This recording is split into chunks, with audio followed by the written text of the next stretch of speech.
Hi dears, അസ്സലാമു അലൈക്കും. അപ്പോൾ ഇന്നത്തെ വീഡിയോ നമ്മൾ പുതിയ മെറ്റീരിയൽസ് പരിചയപ്പെടുത്തുകയല്ല, മേക്കിംഗ് വീഡിയോസും അല്ല കേട്ടോ. അപ്പോൾ നിങ്ങൾ കണ്ടാൽ തന്നെ നിങ്ങൾക്ക് മനസ്സിലാവും, നമ്മൾ കഴിഞ്ഞ ആഴ്ച വെക്കേഷനിൽ ട്രിപ്പ് പോയിട്ടുണ്ടായിരുന്നു. ഊട്ടിയിലോട്ടാണ് പോയത്. ഞാൻ ഇതുവരെ എന്നെ പോലെ ഇതുവരെ ഊട്ടി കാണാത്തവരൊന്ന് കമൻ്റായിട്ട് പറയാം കേട്ടോ. കാണാത്തവരുണ്ടെങ്കിൽ, ഞാൻ ഇത്രയും കാലത്തിനിടയ്ക്ക് ഇപ്പോഴാണ് ഞാൻ ഊട്ടി കാണുന്നത്. ഞങ്ങളിവിടെ നിന്ന് അധികം ദൂരമൊന്നുമില്ല, അധികം ഞാൻ 2-3 മണിക്കൂറുണ്ട്, 3-3.5-4 മണിക്കൂറിൻ്റെ അടുത്തുണ്ട്. എത്ര 100 കിലോമീറ്റർ എത്രയൊക്കെ ഉണ്ട്, 100-110 കിലോമീറ്ററൊക്കെ ഉള്ളൂ. പക്ഷെ ഇതുവരെയായിട്ടും കണ്ടിട്ടില്ല. എന്താ പറയുക, അങ്ങനെ പോയിട്ടില്ല. ഹസ്ബൻഡ് കണ്ടിട്ടുണ്ട്, പക്ഷേ അല്ലാതെ പോയിട്ടില്ല. അപ്പോൾ കല്യാണം കഴിയുന്നതിന് മുന്നും പോയിട്ടില്ല, കല്യാണം കഴിഞ്ഞാൽ ആ വൈക്കോട് പോയിട്ടില്ല. കല്യാണത്തിന് മുന്നേ സ്കൂൾ പഠിക്കുന്ന കാലത്തൊക്കെയാണ് ഞാൻ മൈസൂർ പോയിട്ടുണ്ടായിരുന്നു. അപ്പോൾ അങ്ങനത്തെ വീഡിയോ ആണ് അവിടെ വെച്ചിട്ടുള്ള അവിടെ വെച്ചാൽ അവിടെ നിന്നില്ല കാഴ്ചകൾ. കാരണം നമ്മൾ ഫോണിൽ നിന്ന് ഡിലീറ്റ് ആയി പോയാലും പിന്നെ നമുക്കിത് കാണാൻ ആഗ്രഹമുണ്ടെങ്കിൽ ഇങ്ങനെ യൂട്യൂബ് ബ്ലോക്ക് ആക്കിയിട്ടുണ്ടെങ്കിൽ ഇങ്ങനെയും കാണാമല്ലോ എന്ന് കരുതിയിട്ടാണ്. അപ്പോൾ നിർബന്ധിച്ച് ഞാൻ ആരും കാണാൻ നിർബന്ധിക്കുന്നില്ല, നിങ്ങൾക്ക് വേണമെന്നുണ്ടെങ്കിൽ കണ്ടാൽ മതി കേട്ടോ. അപ്പം നമ്മൾ കഴിഞ്ഞ 28 ശനിയാഴ്ച ആയിരുന്നു പോയിരുന്നിട്ടായിരുന്നു. നിങ്ങൾ പാക്കിംഗ് ഒക്കെ കണ്ടാൽ നിങ്ങൾ കരുതും ഞങ്ങൾ ഒരാഴ്ചക്ക് പോകുന്ന പോലെ ഉണ്ടെന്ന്. പക്ഷേ ഒരാഴ്ചക്ക് ഒന്നല്ല കേട്ടോ, ഒരു ദിവസത്തെ ട്രിപ്പായിരുന്നു. രാവിലെ പോയിട്ട് വൈകുന്നേരം രാത്രി തിരിച്ചെത്താൻ കണ്ടിട്ട്. അപ്പോൾ നമ്മൾ എങ്ങനെയാ വെച്ചാൽ പുറത്തുനിന്ന് അവിടെ നിന്നൊക്കെ ഫുഡ് വാങ്ങാൻ നല്ല റേറ്റ് വരുന്നുണ്ട്. അപ്പോൾ നമ്മൾ ഇവിടെ നിന്ന് തന്നെ അത്യാവശ്യം കുഴപ്പമില്ലാത്ത രീതിയിൽ നമ്മൾ എടുത്ത് വെച്ചിട്ടുണ്ട്. അതായത് കുറച്ച് ചിപ്സ് കുറച്ച് എടുത്തിട്ടുള്ളൂ, പിന്നെ കുറച്ച് ക്യാഷു, അത് മോള് നിന്നാണ് ഇത് കഴിക്കട്ടെ എന്ന് കരുതിയിട്ടാണ്. പിന്നെ ഇവിടെ നിന്ന് തന്നെ മോന് 19 രൂപ കൊണ്ടുപോയാണ്ട് ഒരു 50 രൂപ കൊണ്ടുപോയിട്ട് കുറച്ച് ലേസും കുറച്ച് എന്തൊക്കെയാണ് പുളിച്ചാറ് അങ്ങനത്തെ മിഠായികൾ ഉണ്ടാവുമല്ലോ, അതൊക്കെ ഇവിടുന്ന് കുറച്ച്, അവർക്ക് ലേസ് ഇല്ലാതെ അവർക്ക് കഴിക്കാൻ പറ്റില്ലല്ലോ. അപ്പോൾ അവർ 2 വെച്ച് കുറച്ച് ലേസ്. പിന്നെ ഈ പോക്കോൺ ഞങ്ങളിവിടെ അങ്ങനെ വാങ്ങിക്കാറില്ല, ഇതുപോലെ നമ്മൾ ഉണ്ടാക്കുക ചെയ്യാട്ടോ. അത് കമ്പം വാങ്ങിച്ചിട്ട് ഉണ്ടാക്കാറ്. പിന്നെ കുപ്പിയിൽ കുറേ വെള്ളം വെച്ചാൽ കൈ കഴുകാനും പിന്നെ കുടിക്കാനൊക്കെ വേണ്ടിയിട്ടാണ് നമ്മൾ വീട്ടിലത്തെ വെള്ളം തന്നെ അങ്ങനെ കൊണ്ടുപോകുന്നത്. പിന്നെ ഇതിൽ കുറച്ച് ഓറഞ്ച് എടുത്ത് വെച്ചിട്ടുണ്ട്. സാധാരണ നോർമലായിട്ടുള്ള ഒരു ഓറഞ്ച് തന്നെയാണ്, അതവിടെ വീട്ടിലുണ്ടായിരുന്നതാണ്. അപ്പോൾ അത് ഞങ്ങൾ അന്നേതായാലും രാത്രിയിൽ തിരിച്ചെത്തുള്ളൂ. പിന്നെ മോളെ ഷൂസും പിന്നെ അവർക്ക് ഇടാനുള്ള ഡ്രസ്സുകളൊക്കെ കേട്ടോ അങ്ങനെ എടുത്ത് വെച്ചതാണ്. കാരണം നമുക്ക് മോൻ്റെ മോളിന്ന് കുറച്ച് പുതിയതാണ് കേട്ടോ, അവർക്ക് പിന്നെ പുതിയതെടുത്തു. അങ്ങനെ മോനിപ്പോൾ ഉണ്ടായിരുന്നില്ല സ്കൂൾക്ക് മദ്രസ്ക്ക് ഇട്ടിട്ട്. അപ്പോൾ പിന്നെ വലിയതായിടാൻ പെട്ടെന്ന് നീളം വെച്ചിട്ടുണ്ട്. അപ്പോൾ അവനൊരു പാകത്തിന് ഇപ്പോൾ ഏതായാലും ഇല്ല കുറേ ആയി പറയാൻ തുടങ്ങിയിട്ട്. അത്യാവശ്യത്തിനുണ്ട്. അപ്പോൾ അവൻ പറഞ്ഞു ഇത് ടൂറൊന്നും പോകുമ്പോൾ ഇടാൻ പറ്റില്ല എന്നൊക്കെ പറഞ്ഞിട്ട്. അങ്ങനെ രാത്രി 9 ആയപ്പോൾ തന്നെ അതൊക്കെ സെറ്റാക്കിയതിന് ശേഷം ഞങ്ങൾ കിടന്നു കേട്ടോ. കാരണം രാവിലെ സുബഹിക്കാണ് പിന്നെ പോകുന്നത് കേട്ടോ. സുബഹിക്ക് എണീറ്റ് ഇതാക്കണം. ഞാൻ 3:15 എണീറ്റിട്ടുണ്ട്. അങ്ങോട്ട് പത്തിരി ചുട്ട് വെച്ചു. വൈകുന്നേരം രാത്രിയാണ് കിടക്കാൻ നേരത്തെ ഇതൊക്കെ ശരിയാക്കി ഫ്രിഡ്ജിലോട്ട് വെച്ചു കേട്ടോ. പിന്നെ ഇലയട, അതായത് നമ്മൾ പൂവാട എന്ന് പറയും. പിന്നെ ഒന്നിൽ ചിക്കൻ്റെ കറിയും, പിന്നെ ഫ്ലാസ്കിൽ ചായയും, കട്ടൻ ചായയാണ്. പിന്നെ ഒരു തൂക്കാത്രത്തിൽ നമ്മൾ പാൽ ചായയാണ് എടുത്തത് കേട്ടോ. പാൽ ചായ പോണ വൈക്കോട്ടുന്നതിൽ ഇറങ്ങി കുടിക്കണം എന്ന് കരുതിയിട്ട് അങ്ങനെ 4:40 കൃത്യം 4:40 നമ്മൾ ഇറങ്ങുകയാണ്. അപ്പോൾ മോനയുടെ ഷൂ ലേസ് കെട്ടുകയാണ് കേട്ടോ. അപ്പോൾ 4:40 നമ്മൾ ഇറങ്ങി. നമ്മളവിടെ പോണ വൈക്കിലൊക്കെ നമുക്ക് പള്ളിയൊക്കെ ഉണ്ട് നിസ്കരിക്കാൻ. വൈക്കടവ് വഴി, അതായത് നിലമ്പൂർ വൈക്കടവ് വഴിയാണ് നമ്മൾ നാടുകാണി ചുരം. അങ്ങനെയാണ് ഞങ്ങൾക്ക് ഇവിടുന്ന് സുഖം. ഞാനിവിടെ മലപ്പുറം മഞ്ചേരിക്കടുത്ത് കാരക്കുന്ന് എന്ന് പറയും. അപ്പോൾ നമുക്ക് ഇവിടുന്ന് വടപ്പുറം വഴി നിലമ്പൂർ ചുങ്കത്ര എടക്കര പിന്നെ വൈക്കടവ് നേരെ നാടുകാണി ചുരം. പിന്നെ എന്താ പറയുക, ഗൂഡല്ലൂർ കഴിഞ്ഞ ഉടനെ തന്നെയാണ് കേട്ടോ. ഗൂഡല്ലൂർ കഴിഞ്ഞ ഉടനെയാണ് ഈ വ്യൂ പോയിൻ്റ് വരുന്നിട്ടുള്ളത് കേട്ടോ. ഇതെന്താ റോക്സ് നല്ലൊരു വ്യൂ പോയിൻ്റാണ്. റോക്സ് എന്ന് പറഞ്ഞിട്ട് കുറച്ച് നടക്കാനുണ്ട് കേട്ടോ. അപ്പോൾ ഞാൻ പോയിട്ടുണ്ടായിരുന്നില്ല. ഇത് വണ്ടിയിൽ നിന്ന് എടുത്താണ്. ഇത് നമ്മളിങ്ങനെ കോട കണ്ടപ്പോൾ, അതായത് മഞ്ഞിൻ്റെ കോട കണ്ടപ്പോൾ അങ്ങനെ എടുത്തതാണ് കേട്ടോ. പിന്നെ ഇത് കഴിഞ്ഞ് ഇത് നമ്മൾ റോഡ് സൈഡിൽ തന്നെ കാണും, നമ്മൾ പോകുമ്പോൾ തന്നെ കാണും ഇത് കേട്ടോ. നല്ല മഞ്ഞിൻ്റെ സമയമല്ല, ഡിസംബർ മാസത്തിലല്ലേ പോകുന്നത്. അപ്പോൾ പിന്നെ അത് കഴിഞ്ഞതിന് ശേഷമാണ് ഹസ്ബൻഡും മോനും മാത്രമേ അവിടെ ഇറങ്ങിയിട്ടുണ്ടായിരുന്നുള്ളൂ. ഞാനും മോളും ഇറങ്ങായിരുന്നു. അപ്പം ഞാൻ ഇറങ്ങിയിട്ടുണ്ടായിരുന്നില്ല. പിന്നെ അവിടെ ചെറിയൊരു ഇതുണ്ട് കേട്ടോ, എമൗണ്ട് എത്രയൊക്കെ ഇതാക്കി കൊടുക്കാനുണ്ട്. എത്ര ഇപ്പോൾ 20 രൂപ, ഒരാൾക്ക് 20 രൂപ അത്രയൊക്കെയാണ് അവിടെ. അപ്പം ഞാൻ അവിടെ വണ്ടിയിൽ തന്നെ ഇരുന്നു. ഞങ്ങൾ കാറിലാണ് പോയിട്ടുണ്ടായിരുന്നത് കേട്ടോ. ഇതവിടെ നമ്മൾ അങ്ങനെ എടുത്തതാണ്. അപ്പോൾ അവിടെ നമുക്ക് കാണാൻ ചെറിയൊരു സ്പേസ് ഉണ്ടായിരുന്നു, ഇങ്ങനെ ഈ കോട കാണാനും. പിന്നെ ഇതാണ് കേട്ടോ, അത് കുറച്ച് സ്റ്റെപ്പ് കയറിയാണ്. അപ്പോൾ മോളെയും കൊണ്ട് എടുത്തിട്ട് രാവിലെ തന്നെ ഒന്നാമത് മോള് ഉറങ്ങാണ്. അപ്പോൾ ഞാനങ്ങനെ എടുത്തതുമില്ല, നിങ്ങൾ പോയി കണ്ടോയെന്ന് പറഞ്ഞു. പിന്നെ ആളെ എണീറ്റു. പിന്നെ മോൾക്ക് ഫുഡ്, ഒന്നാമത് വെച്ചാൽ മക്കളെ കൊണ്ട് ഒരു ഫുഡ് കഴിക്കൂല ആൾ. ഒരു ഫുഡും പറഞ്ഞാൽ വെള്ളം പോലും കുടിക്കുന്നില്ല. ഭയങ്കര സമാധാനം ഉണ്ടായിരുന്നു. കാരണം മക്കൾ ഒരു നേരമെങ്കിലും ഭക്ഷണം ഫുള്ളായിട്ട് കഴിച്ചെങ്കിൽ ഒരു സമാധാനമുള്ളത്, അതും കഴിച്ചില്ല. ഇവിടെയാണ് ഫസ്റ്റ് പോയിൻ്റ് വരുന്നത് കേട്ടോ. ഇവിടെ ചെറിയൊരു പൈസയേ ഉള്ളൂ, കാണാൻ നല്ല വ്യൂ ഉണ്ട് കേട്ടോ. കാരണം ഞാൻ വീഡിയോ കണ്ടപ്പോൾ തന്നെ എനിക്ക് മോൻ വീഡിയോ എടുത്തുകൊണ്ട് നിൽക്കുകയാണ്. അപ്പം കുറച്ച് നടക്കാനുണ്ട്. അപ്പോൾ രാവിലെ തന്നെ നല്ല തണുപ്പുണ്ട്. പിന്നെ മോളെയും കൊണ്ട് ഇറങ്ങണ്ടെന്ന് കരുതിയിട്ടാണ് ഞാൻ മടിച്ചിരിക്കണം. ഒന്നാമത് മോൾ ഉറങ്ങാണ്. ഉറക്കം എണീറ്റിട്ടുണ്ടെങ്കിൽ പിന്നെ എന്താ, ഇതാണ് ആ വ്യൂ കേട്ടോ. നല്ല വ്യൂ ആണ്, നല്ല ഭംഗിയുണ്ട് കാണാൻ. നമ്മൾ തണുപ്പത്ത് പോകണം, എന്നാലേ ഈ കാഴ്ച കാണുള്ളൂ. അല്ലാതുണ്ടെങ്കിൽ ഈ കാഴ്ചയൊന്നും കാണാൻ സാധിക്കില്ല, കാരണം നല്ല തണുപ്പുണ്ടല്ലോ. ഡിസംബറിലാണ് പോയത്. പിന്നെ അവിടുന്ന് മടക്കി ഇറങ്ങി കുറച്ച് മടക്കം അത് നമുക്ക് റോട്ടിൽ നിന്ന് പിന്നെ കാണാൻ കഴിയും കേട്ടോ. നമ്മൾ പോകുമ്പോഴൊക്കെ ഈ സ്ഥലം കാണാൻ കഴിയുന്നുണ്ട്, പക്ഷേ ചെറിയൊരു വ്യൂ ആയിട്ടേ കാണുന്നുള്ളൂ. അങ്ങനെ പോയതിന് ശേഷമാണ് നമുക്ക് പിന്നെ നമ്മുടെ പൈക്കര വാട്ടർഫാൾസാണ് കേട്ടോ. പൈക്കര വാട്ടർഫാൾസിലോട്ടാണ് പോകുന്നത്. അതിന് മുന്നേ ഞങ്ങൾ ചായ കുടിക്കാൻ ഇറങ്ങി കേട്ടോ. വണ്ടി നിർത്തിയതിന് ശേഷം മോൾ എന്നിട്ടും കഴിച്ചില്ല. പൂവാട ഞാൻ പറഞ്ഞില്ല, ഞങ്ങൾ പോയപ്പം കഴിച്ചതും പൂവാടായിരുന്നു. പിന്നെ അവിടുന്ന് പൂവാട ജസ്റ്റ് ഒന്ന് കഴിക്കാമെന്ന് കരുതിയിട്ട് അങ്ങനെ ചായയും കുടിച്ചിട്ട്. അപ്പോൾ ഇവിടെ നമുക്ക് 30 രൂപയാണ് കേട്ടോ ഒരാൾക്ക് വന്നിട്ടുള്ളത്. 30 രൂപയാണ്. ഇവിടെ തുറക്കുന്നത് 9:30ക്കാണ് കേട്ടോ തുറക്കുന്നത്. 9:30 ആണോ 8:30 ആണോ? അപ്പം 8:30ക്കാണ് തുറക്കുന്നതെന്ന് പറഞ്ഞു. പക്ഷേ 8:30ക്ക് ഞങ്ങളവിടെ എത്തിയിട്ട് 8:27 ഞങ്ങൾ എത്തിയിട്ടുണ്ട്. പക്ഷേ അവിടെ തുറന്നിട്ടുണ്ടായിരുന്നില്ല. പിന്നെ കുറച്ച് നേരം വെയിറ്റ് ചെയ്തതിന് ശേഷമാണ് കേട്ടോ പിന്നെ തുറന്നത്.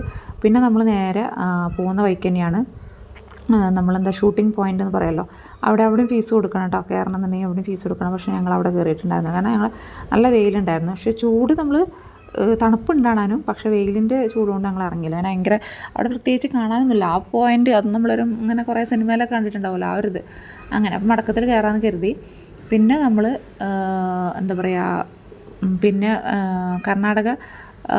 അതായത് കർണാടക സർക്കാരിൻ്റെ ഒരു ഗാർഡനുണ്ട്. ആ ഗാർഡനാണിത് കേട്ടോ. എന്തപ്പോൾ ഫ്ലോറികൾച്ചർ പാർക്കോ അങ്ങനെ എന്തോ ആണ് കേട്ടോ. അത് അത്യാവശ്യം കുറേ കാണാനുണ്ട്. ഇതിൻ്റെ ഉള്ളിലോട്ട് 100 രൂപയാണ് കേട്ടോ ഫീസ് എന്നിട്ടുള്ള. 100 രൂപയാണ്. ചെറിയ കുട്ടി 5 വയസ്സിന് താഴെ കുട്ടികൾക്ക് വേണ്ടാന്ന് തോന്നുന്നു. അതിന് മുകളിലോട്ടുള്ളവർക്കൊക്കെ വേണം. മോൾ അതിൻ്റെ ഇടയിൽ കൂടെ ഉണ്ട്. അതിൻ്റെ ഇടയിൽ കൂടെ എന്നെയും പാസ് ചെയ്യുന്നത് കാണാം. ഹസ്ബൻഡും മോനാണ് ഈ വീഡിയോ എടുക്കുന്നത് കേട്ടോ. അപ്പോൾ എൻ്റെ പാസിങ്ങിലൊക്കെ കാണാൻ പറ്റും. അപ്പോൾ ഇതിൻ്റെ ഉള്ളിലൊരു ഇതാണ്. പക്ഷെ അത് കുറേ നടക്കാനുണ്ട് കേട്ടോ. ഇത് എന്താ പറയുക, ഞങ്ങൾ ഫുള്ളായിട്ട് തന്നെ കവർ ചെയ്തിട്ടില്ല. കാരണം മോളെയും കൊണ്ട് ചിലപ്പോൾ മോള് നടക്കും. കാരണം ഓളൊന്നും കഴിച്ചിട്ടില്ല, അതുകൊണ്ടാണ് ആൾക്ക് നടക്കാനും ബുദ്ധിമുട്ട്. ഒന്നും കഴിച്ചാലല്ലേ കുട്ടികൾ നടക്കുള്ളൂ. ഇവൾ ഒന്നും കഴിച്ചിട്ടില്ല, ഫുള്ള് ക്ഷീണിച്ച് കിടക്കുകയാണ്. അതാണ് എനിക്ക് ഒരു എന്താ പറയുക, ഒരു സമാധാനം ഉണ്ടായിരുന്നില്ല. ഇതൊക്കെ അതിൻ്റെ ഉള്ളിൽ തന്നെയാണ്. അതിൻ്റെ ഉള്ളിൽ വലിയൊരു പാലം വന്നിട്ടുണ്ട്. ഒരു തൂക്കുപാലം പോലെ തന്നെയാണ് വലിയൊരു പാലം. അത് നമുക്ക് അപ്പുറത്തോട്ട് കടക്കാനൊക്കെ പറ്റും. അങ്ങനെയാണ് കേട്ടോ. കുറേ ഉണ്ട് കാണാനിത്. പക്ഷേ ഞങ്ങൾ ഫുള്ള് കണ്ടിട്ടില്ല കേട്ടോ. ഫുള്ള് എല്ലായിടത്തോടും പോയിട്ടില്ല. ഇവിടെ ഞങ്ങൾ എത്തിയപ്പം 11:30ക്കാണ് അതിൻ്റെ ഉള്ളിൽ കയറുന്നത് കേട്ടോ. 11:30 കുറച്ച് മുന്നേ 11 മണിയാകുമ്പോൾ ഞങ്ങൾ പത്തിരിയും ഉണ്ടായിരുന്നു. പത്തിരിയും ചിക്കൻ കറി. അപ്പോൾ അത് കേട് വരും, കാരണം ഇതായി പോകും കരുതിയിട്ട് ഞങ്ങൾ കഴിച്ചതിന് ശേഷമാണ് ഇതിൻ്റെ ഉള്ളിൽ കയറിയത്. ഇതാ പാർക്കിൻ്റെ ഉള്ളിലത്തെ വീഡിയോസ്. ഞാൻ അധികം വീഡിയോസൊന്നും എടുത്തിട്ടില്ല. അധികം വീഡിയോസ് എടുത്തിട്ടുണ്ട്, പക്ഷെ അതിലൊക്കെ ഞാനും മോനും മോളും എല്ലാവരും പെട്ടതുകൊണ്ട് അതൊക്കെ മോനിഷ്ടമല്ല അങ്ങനെ അവൻ്റെ ഫേസ് ഇത് കാണാൻ വേണ്ടിയിട്ട്. അപ്പോൾ അവന് ഇതറിയും, അത് അറിയുന്നതാവും. അപ്പോൾ ഞാൻ അവൻ്റെ ഫേസൊന്നും ഇല്ലാത്തതൊക്കെയാണ് ആഡാക്കിയിട്ടുള്ളത്. അപ്പോൾ അത് ഞങ്ങളെ പാലത്തിൻ്റെ ഇതൊക്കെ അതിൽ പെട്ടത് തന്നെയാണ് കേട്ടോ. ഇത് കുറച്ച് അത്യാവശ്യം എത്രയോ ഏക്കറിൽ കണക്കിന് വരുന്നുണ്ട്. പിന്നെ ഇവിടുത്തെ ഫിഷുകളും ഉണ്ടായിരുന്നു കേട്ടോ. മീനുകളൊക്കെ ഉണ്ട് അതിൻ്റെ ഉള്ളിൽ. ആ അടിയിൽ ഇത് കാണുന്നതുണ്ടാവില്ല, അതിൽ ഫിഷുകളൊക്കെ ഉണ്ടായിരുന്നു. പിന്നെ ഇപ്പം എന്താ, പിന്നെ കാര്യമായിട്ട് ഫ്ലവേഴ്സ് അങ്ങനെയൊക്കെ ആയിട്ടാണ് കാര്യമായിട്ട് നടന്ന് ഫ്ലവേഴ്സ് ചെടികൾ കൊണ്ടൊക്കെ ഓരോ ആകൃതിയിലൊക്കെ ഉണ്ടാക്കിയിട്ട് അങ്ങനെയൊക്കെയുണ്ട്. ഇവിടെയൊക്കെ ഫിഷ് ഉണ്ട് കേട്ടോ. കുട്ടികൾക്ക് കാണാനൊക്കെ കുറച്ച് നേരമൊക്കെ അവിടെ നിൽക്കുക. പക്ഷെ നല്ല വെയിലുണ്ടെങ്കിലും നമുക്ക് ചൂടറിയുന്നില്ല. കാരണം എന്താ വെച്ചാൽ അവിടെ തണുപ്പ് കാലമാണ്, സീസണാണല്ലോ. അതുകൊണ്ട് നല്ല വെയിലുണ്ടെങ്കിലും ചൂട്. ഇത് കാരണം പിന്നെ അത് കഴിഞ്ഞതിന് ശേഷം ഞങ്ങൾ നേരെ പോയത് എന്താ പറയുക, നമ്മൾ ബൊട്ടാണിക്കൽ ഗാർഡനാണ് കേട്ടോ. ഇത് ബൊട്ടാണിക്കൽ ഗാർഡനാണ്. ബൊട്ടാണിക്കൽ ഗാർഡൻ്റെ ഉള്ളിലാണ് നല്ല തിരക്ക് വന്നിട്ടുള്ളത് കേട്ടോ. ഞങ്ങൾ ഇവിടെ എത്തിയപ്പോഴത്തേന് ഇപ്പം ഒരു 2 മണിയൊക്കെ ആയിട്ടുണ്ടാവും എന്ന് എനിക്ക് തോന്നുന്നു കേട്ടോ. 2 മണിയല്ല, ഒരു നട്ടുച്ചയ്ക്കാണ്. 2 മണീൻ്റെ മുന്നേ കയറിയിട്ടുണ്ട് ഞങ്ങൾ. 1 മണി 1:30 ആയപ്പോൾ തന്നെ ഞങ്ങൾ കയറിയിട്ടുണ്ട്. ഞങ്ങൾ മറ്റേ ഗാർഡനിൽ പെട്ടെന്ന് ഇറങ്ങിയിട്ടുണ്ട്. പിന്നെ കുറച്ച് നേരം ഞങ്ങൾ വട്ടം തിരിങ്ങി, കാരണം നമുക്ക് കൃത്യമായിട്ടുള്ള വഴി അറിയണ്ടായിരുന്നില്ല. പിന്നെ നമ്മൾ ഗൂഗിൾ മാപ്പ് വഴി മുഖേനയാണ് നമ്മൾ നോക്കി കണ്ടുപിടിക്കുന്നത് ഒക്കെ. അപ്പോൾ ഇത് അവിടെ ഞങ്ങൾ ഫുള്ള് കണ്ടിട്ടില്ല, കാരണം മോളൊന്നും കഴിക്കുന്നില്ല. പിന്നെ അവളെ എടുത്തുകൊണ്ട് വേണം. അപ്പോൾ നമുക്ക് കൈ കടയിലും കാല് കടയിലും ഒക്കെ പാടായിട്ട് ഭയങ്കര ബുദ്ധിമുട്ടായിരുന്നു. ബുദ്ധിമുട്ട് വെച്ചാൽ ഒന്നാമത് മക്കൾ കളിച്ച് നടന്നാലേ നമുക്കും കാണാനൊരിതുണ്ടാവുള്ളൂ. ഇത് അവരെയായിട്ട് എടുത്ത് നടക്കുമ്പോൾ നമുക്കും പെട്ടെന്ന് ടയേർഡാകുകയാണ് ചെയ്യുന്നത്. അപ്പോൾ ഇതൊക്കെ അവിടെ തന്നെ ഫുള്ളായിട്ട് നമ്മൾ എടുത്തിട്ടില്ല കേട്ടോ. നമ്മൾ ജസ്റ്റ് ഒന്ന് കാണിക്കാൻ വേണ്ടിയിട്ട് മാത്രമേ എടുത്തിട്ടുള്ളൂ. പിന്നെ ഞങ്ങൾ അവിടെ നിന്ന് ഇറങ്ങിയതിന് ശേഷം ഫുഡ് കഴിച്ചു. ചോറ് അവിടെ നിന്ന് കഴിച്ചു. പക്ഷെ നല്ല റേറ്റ് വന്നിട്ട് കേട്ടോ. അപ്പോൾ നിങ്ങളൊക്കെ പോവുകയാണെന്നുണ്ടെങ്കിൽ ഇതിൻ്റെ ഉള്ളിൽ 100 രൂപയാണ് ഫീസ് വന്നിട്ടുള്ളത് കേട്ടോ. അപ്പോൾ ഇതിൻ്റെ ഉള്ളിലൊക്കെ ബാത്റൂമുണ്ട്. ഇതിൻ്റെ ഉള്ളിലും നമ്മൾ മറ്റേ ഗാർഡൻ്റെ ഉള്ളിലൊക്കെ ബാത്റൂമുണ്ട് കേട്ടോ. എനിക്ക് ഏറ്റവും വൃത്തിയായിട്ട് തോന്നിയിട്ടുള്ളത് പൈക്കര അവിടെ വാട്ടർഫാൾസിൻ്റെ അടുത്ത് ഒരു ബാത്റൂമുണ്ട്. അത് നല്ല വൃത്തിയായിട്ട് തോന്നി. പിന്നെ ഇത് വന്നിട്ടുള്ളത് ഞങ്ങൾ മടക്കത്തിൽ പിന്നെ പൈക്കര ഇതുണ്ടാവുമല്ലോ, എന്താ പറയുക, ബോട്ട് യാത്ര. അത് കുറച്ച് എക്സ്പെൻസീവാണ്. അതിൻ്റെ ഉള്ളിലോട്ട് കയറാൻ, വണ്ടി കയറാൻ നമുക്ക് ചിലവ് വന്നിട്ടുള്ളത് 20 രൂപ 40 രൂപയ്ക്കാണ് കാറിന് വന്നിട്ടുള്ളത്. പക്ഷേ ഇതവിടുത്തെ വ്യൂ അല്ല കേട്ടോ ഈ കാണുന്നതൊന്നും. പക്ഷെ നല്ല റേറ്റ്. എത്ര 2 പേർക്ക് 1150 ബോട്ട് സർവീസിന്. എത്ര 10 മിനിറ്റ് 20 മിനിറ്റ്. അത് കുറച്ച് ഹെവി ആയിട്ട് ഞങ്ങൾക്ക് തോന്നി. അതുകൊണ്ട് ഞങ്ങൾ ആരും അങ്ങോട്ട് പോയിട്ടില്ല. നമ്മളവിടെ ജസ്റ്റ് പോയതല്ലേ എന്ന് കരുതിയിട്ട്, അത് മടക്കത്തിലാണ് കയറിയത്. ജസ്റ്റ് പോയതല്ലേ എന്ന് കരുതിയിട്ട് ഞങ്ങൾ അവിടെ പോയി. കുറച്ച് നേരം ഒരു 10-15 മിനിറ്റോളം ഞങ്ങൾ ഇരുന്നു. 20 മിനിറ്റോളം ഞങ്ങൾ ഇരുന്നു തിരിച്ചു പോകുകയും ചെയ്തു. പിന്നെ നമ്മൾ മടങ്ങി ഇവിടെ നാട്ടിലെത്തിയപ്പം, അതായത് നമ്മൾ ചുരം ഇറങ്ങിയപ്പോൾ 8 മണിയായിട്ടുണ്ട്. പിന്നെ മോള് ഫുഡ് കഴിക്കാത്തതുകൊണ്ട് എനിക്കത് സമാധാനം ഉണ്ടായിരുന്നില്ല. ആൾ ഫുഡ് കഴിക്കാത്തതുകൊണ്ട്. കാരണം പറ്റ ക്ഷീണിച്ച് ഫുള്ള് ആൾ ഉറക്കത്ത് ടയേർഡായിട്ടുണ്ടാവുമല്ലോ കുട്ടി, ഭയങ്കര ഒരു ക്ഷീണത്തിൽ കിടക്കുന്നത്. അപ്പോൾ എനിക്കൊരു സമാധാനം ഇല്ലാണ്ട് ഞങ്ങൾ പോരുന്ന വൈക്കട തന്നെ ഫുഡ് കഴിച്ചു. അപ്പോൾ അവളെ ഞാൻ ഫോൺ കൊടുത്തിട്ട് തന്നെ ഒരു പൊറാട്ട എന്തെങ്കിലും കഴിക്കട്ടെ എന്ന് കരുതി പൊറാട്ടയുടെ ഒരു പകുതി കഴിപ്പിച്ചു കേട്ടോ. പിന്നെ ഇവിടെ വീട്ടിലെത്തിയപ്പോൾ ഞങ്ങളാക്കും പോലെ പിന്നെ ബ്ലോക്ക് ഉണ്ടായിരുന്നു. പിന്നെ ഇവിടെ വീട്ടിലെത്തിയപ്പോൾ തന്നെ നമ്മൾ 10 മണി 10-10:15 ആയിട്ടുണ്ട് കേട്ടോ. അപ്പോൾ അങ്ങനെ ആ ട്രിപ്പ് അങ്ങനെ പോയി വന്നു. പക്ഷെ മോള് ഫുഡ് കഴിക്കാത്തതുകൊണ്ടുള്ള ഒരു ഇടങ്ങേറ് മാത്രമേ ഉണ്ടായിരുന്നുള്ളൂ. അവളുകൂടെ ഫുൾ ആക്റ്റീവായിരുന്നെങ്കിൽ നല്ല ട്രിപ്പായിരുന്നു കേട്ടോ. അപ്പോൾ ഇതുവരെയും കാണാത്തവരെ കണ്ടെന്നുണ്ടെങ്കിൽ പോയി കാണാൻ പറ്റുമോ നോക്കുക. കാരണം നമുക്ക് ചെറിയ ചിലവുണ്ടാവും, അതില്ലാതെ പറ്റില്ലല്ലോ. നമ്മൾ ഇവിടെ നിന്ന് തന്നെ ഒരു നേരത്തെ ഭക്ഷണമൊക്കെ കരുതി, ഒരു നേരം 2 നേരത്തെ ഭക്ഷണമൊക്കെ കരുതി പോകണമെങ്കിൽ അത്ര വലിയ ചിലവില്ല. ഒരു നേരം നമ്മൾ കഴിച്ചാൽ മതി. പിന്നെ നാട്ടിലെത്തിയതിന് ശേഷം കഴിച്ചാൽ മതിയല്ലോ. പിന്നെ ചെറിയ ഇതേപോലത്തെ സ്നാക്കുകളൊക്കെ ഉണ്ടെങ്കിൽ നമ്മൾ ഇവിടുന്ന് കൊണ്ടുപോകാൻ നല്ലത്. അല്ല അവിടെയൊക്കെ നല്ല റേറ്റ് വരുന്നുണ്ട്. ഫുഡിന് തന്നെ നല്ല റേറ്റ് വന്നിട്ടുണ്ട് കേട്ടോ. നമ്മൾ സാധാ ചോറ് കഴിച്ചപ്പോൾ തന്നെ സാധാ വെസ്റ്റാണോ എന്തോ പറഞ്ഞു. കാരണം നമ്മളവിടുത്തെ ചോറൊന്നുമല്ല, അവിടെ ഒരു പച്ചരി പോലത്തെ കാര്യമാണ്. നമുക്ക് കഴിക്കാനും പറ്റുന്നില്ല. അങ്ങനെയൊക്കെ ആയിട്ടാണ്. അപ്പോൾ പിന്നെ ഫീസ് ഉണ്ടാവും, ഞാൻ പറഞ്ഞല്ലോ 100 രൂപ അങ്ങനെയൊക്കെ. പിന്നെ ഒരു 10 ഇവിടുന്ന് ഞങ്ങൾ ഒരു 1000-1500 രൂപയുടെ എണ്ണയൊക്കെ അടിച്ചിട്ടൊക്കെയാണ് പോയത്. അപ്പോൾ അത്ര എക്സ്പെൻസീവ് അങ്ങനെ വരുന്നുണ്ട്. അപ്പോൾ കാണാത്തവരൊക്കെ ഒന്ന് പോയി കണ്ടു നോക്കുക. പ്രത്യേകിച്ച് അവിടെ കാണാനൊന്നുമില്ല, കുറച്ച് കാര്യമായിട്ട് തണുപ്പ് തന്നെയുള്ളൂ. തണുപ്പ് വേനൽക്ക് പോകാൻ പറ്റിയ സ്ഥലം തന്നെയാണ്, കുറച്ച് തണുപ്പുണ്ട്.